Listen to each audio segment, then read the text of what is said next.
একটা ছেলে আর একটা মেয়ের ভালোবাসার মধ্যে পার্থক্য কি জানেন?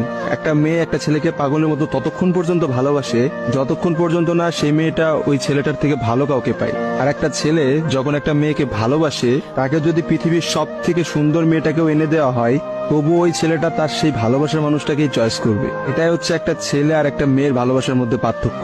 কারণ ছেলেরা কোনো সময় বেটার অপশন খোঁজে না, ছেলেরা সবসময় তার শান্তির জায়গাটা খোঁজে। আর একটা ছেলে একটা মেয়েকে যতটা ভালোবাসতে পারে, একটা মেয়ে তার এক গুণও ভালোবাসতে পারে না। ছেলেদের ভালোবাসাটা ভয়ঙ্কর রকমের সুন্দর হয়, কারণ একটা ছেলে যখন একটা মেয়েকে মন থেকে ভালোবাসে, সেই মেয়েটার থেকে ভালো কোনো অপশন সে কখনো মাথার মধ্যে চিন্তাই করে না। ছেলেদের ভালোবাসার সাথে কারোর ভালোবাসার তুলনা করা যায় না। ছেলেরা তাদের ভালোবাসার মানুষটাকে যেমন অন্য কারোর সাথে সহ্য করতে পারে না, ঠিক তেমনি একটা ছেলে কখনোই তার ভালোবাসার মানুষটাকে রেখে অন্য কোনো মানুষের পেছনে কখনো ঘুরঘুর করে না। ছেলেরা কখনো কোনো বেটার অপশন বা কোনো সুন্দরী মেয়ে দেখলে তার গার্লফ্রেন্ডকে ভুলে যেতে পারে না।